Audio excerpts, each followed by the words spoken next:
Então, a Nilciana vai apresentar a comunicação intitulada Educação, Gênero e Revolução, considerações sobre a perspectiva de Emma Goldman.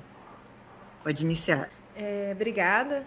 Boa tarde a todos e todas. Eu fiz um texto na tentativa de respeitar o tempo, então peço licença para lê-lo. Claro.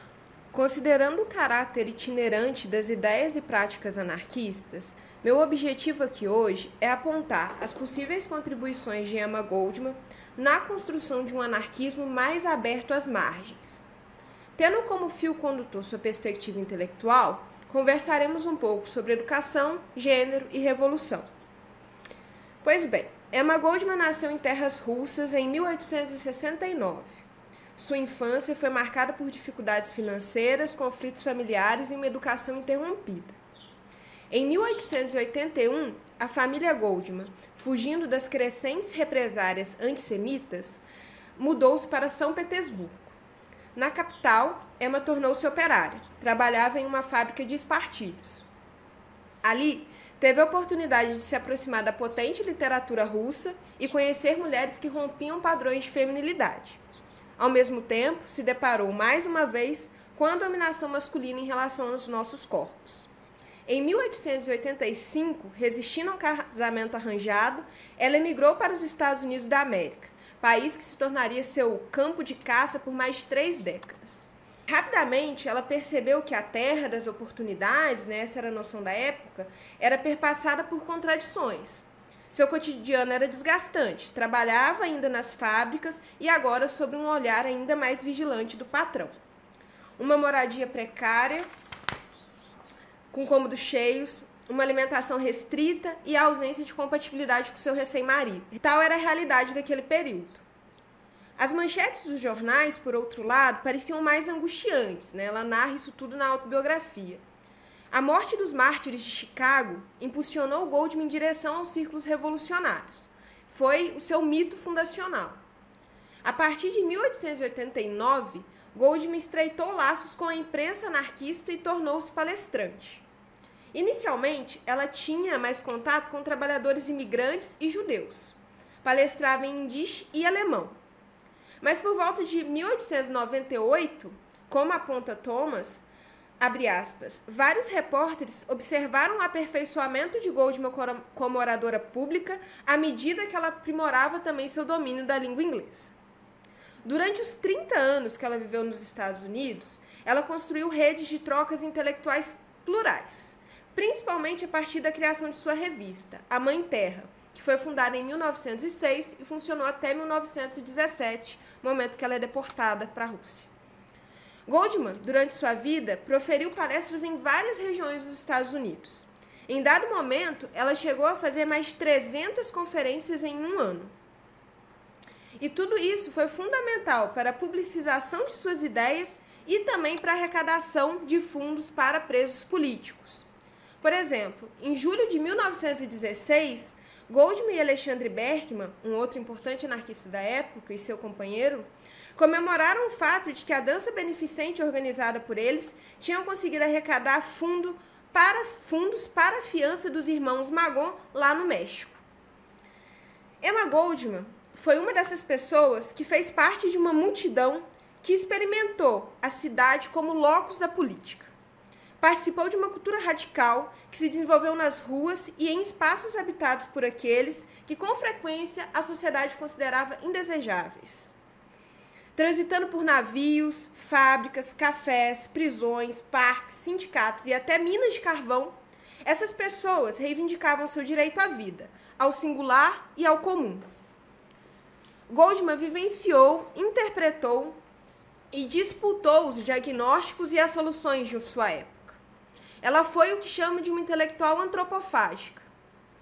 Em um de seus ensaios mais famosos, o A Tragédia da Emancipação Feminina, que abre a primeira edição da Mãe Terra, ela declara, abre aspas, o problema que confrontamos hoje, o qual resolveremos no futuro mais próximo, é como ser singular e, ao mesmo tempo, unidade de algo maior. Sentir-se no seu âmago junto de todos os seres humanos e ainda conservar suas próprias características. O lema não deve ser perdoem uns aos outros, mas entendam uns aos outros. Fecha aspas. Olha, Emma Goldman defendia uma emancipação que incluía o singular e o comum. Ela compreendia o processo revolucionário como algo que envolve, claro, mudanças estruturais, no caso, o fim do capitalismo e do Estado, mas também aspectos mais subjetivos, uma mudança radical de valores, a abertura para a possibilidade do que chamaríamos hoje de uma vida mais autônoma. Goldman, assim como muitas outras mulheres anarquistas da época, se mostrava preocupada com o que mais tarde Foucault chamou de novos modos de subjetivação. Para Goldman, as convenções éticas e sociais daquele mundo eram forças opressoras que diariamente exerciam pressão sobre as mulheres. Em Vigiar e Punir, Foucault fala de uma alma que aprisiona o corpo. Acredito que seja essa mesma alma que Goldman nos convida a destruir. Esse cenário teórico proposto por ela, o corpo adquire um papel fundamental. Torna-se parte substancial do processo revolucionário. Em 1940, no artigo Indivíduo, a Sociedade e o Estado, Goldman reivindica a criação de individualidades que, abre aspas, sabem o que são e que possuem a coragem de viver essa diferença, fecha aspas. Daí, em sua visão, a importância das mulheres terem meios de se libertar da moralidade dominante da época, definida por sua tendência em reprimir a sexualidade feminina e, simultaneamente, transformar as mulheres em mercadorias sexuais em um produto. Talvez por isso, Goldman, ao disputar a noção de emancipação feminina, trouxe para o centro do debate a importância da educação sexual e do autoconhecimento, da autoconstrução, isto é, dessa resistência também subjetiva.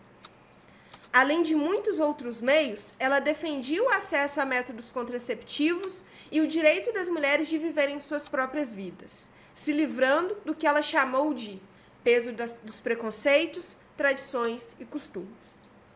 Para Emma, a educação tinha um potencial altamente revolucionário. A educação poderia ser um dos muitos meios que contribuiria na construção dessa vida mais livre. Goldman percebeu a importância do acesso a métodos contraceptivos, não só através dos livros, já que isso porque sua prática enquanto parteira a aproximou do sofrimento vivido pelas mulheres pobres, que recorrentemente eram vítimas da gravidez indesejada. Em sua autobiografia, ao falar sobre sua experiência como parteira e como isso influenciou sua perspectiva teórica, ela declara, abre aspas, eu havia aprendido que as mulheres e as crianças carregam o fardo mais pesado do nosso sistema econômico implacável. Entendi que era uma zombaria querer que esperassem a revolução social para corrigir tais injustiças. Nessa luta pelo direito das mulheres aos seus próprios corpos, Goldman entrou em guerra contra o puritanismo, tão forte nos Estados Unidos. Esse puritanismo seja dos conservadores ou até das feministas da época.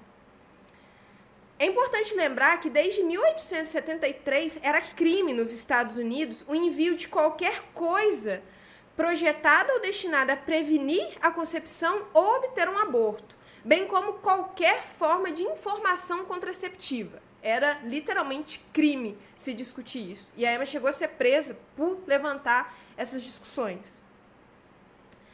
Emma via todo esse proibicionismo como uma, abre aspas, expressão grosseira do puritanismo que se enraizou no sangue anglo-saxão e mesmo os liberais mais progressistas não conseguiam se emancipar. Ela continua. Qualquer policial ignorante recebe o poder de profanar o gênio, derrubar e mutilar a sublime criação da natureza, o corpo humano.